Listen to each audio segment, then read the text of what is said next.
আমরা আজকে বসেছি মূলত জরায়ুর যে বডি, যেটা ইউট্রাস বলছি, সেটার ক্যান্সার নিয়ে কথা বলার জন্য। আর জরায়ু মুখ বা সার্ভিক্স সেটা কিন্তু সম্পূর্ণ আলাদা একটি অংশ এবং ওটার ক্যান্সার কিন্তু সম্পূর্ণ ভিন্ন একটি ক্যান্সার।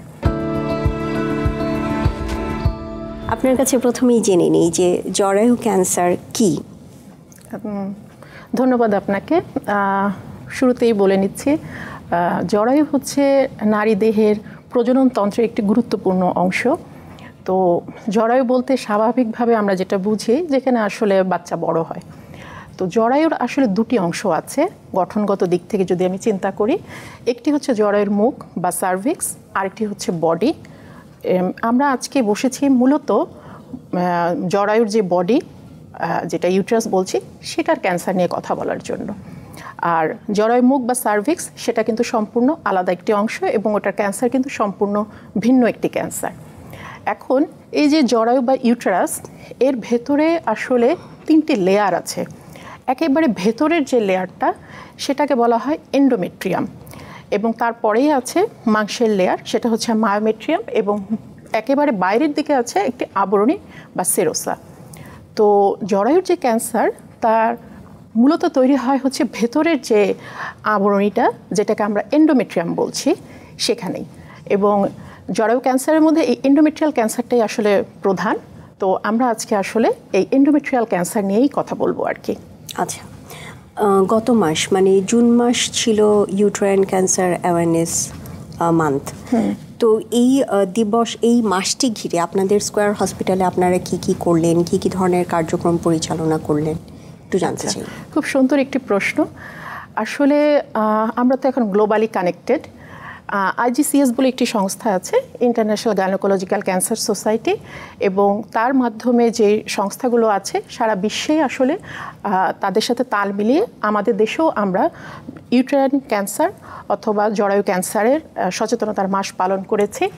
তার পিছনে কারণ হচ্ছে, আমরা যদি পরিসংখ্যান দেখি তাহলে আসলে দেখা যাচ্ছে যে যদিও বলা হয় জরায়ুর ক্যান্সারটা হচ্ছে মূলত উন্নত দেশের, ডেভেলপড কান্ট্রির একটি ডিজিজ, কিন্তু এখন দেখা যাচ্ছে উন্নয়নশীল দেশেও লাইফস্টাইল মডিফিকেশান, আমাদের জীবনযাত্রার মান উন্নয়ন এবং আমাদের যে গড় আয়ু সেটা বেড়ে যাওয়ার কারণে এখানেও আসলে জরায়ু ক্যান্সারের প্রবণতাটা বেড়ে যাচ্ছে।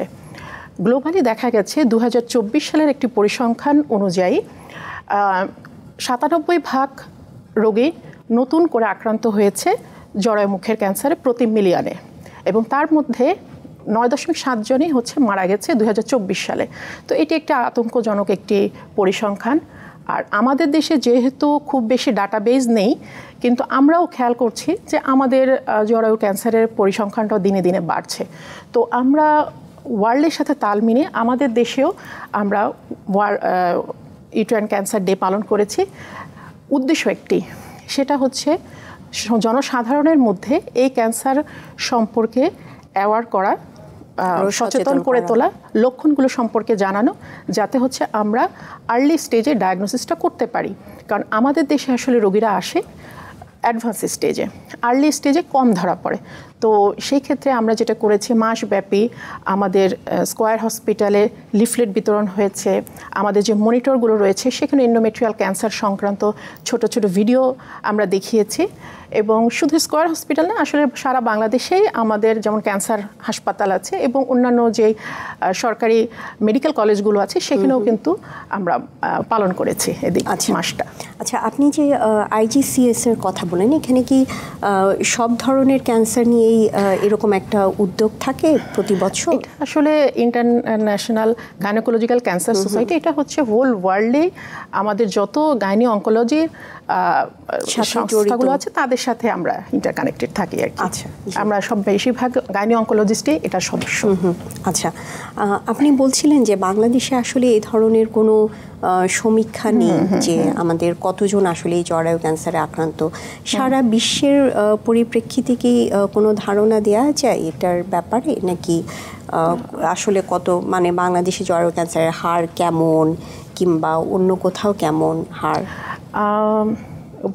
সারা বিশ্বের তো আমাদের গ্লোবোকনের পরিসংখ্যান আমি একটু আগেই বললাম, কিন্তু দুর্ভাগ্যজনক হলো যে বাংলাদেশে আসলে ওরকম সিস্টেমেটিক ওয়েতে যে আমরা ডাটা কালেকশন করব এরকম কোনো ডাটাবেজ আমাদের নেই।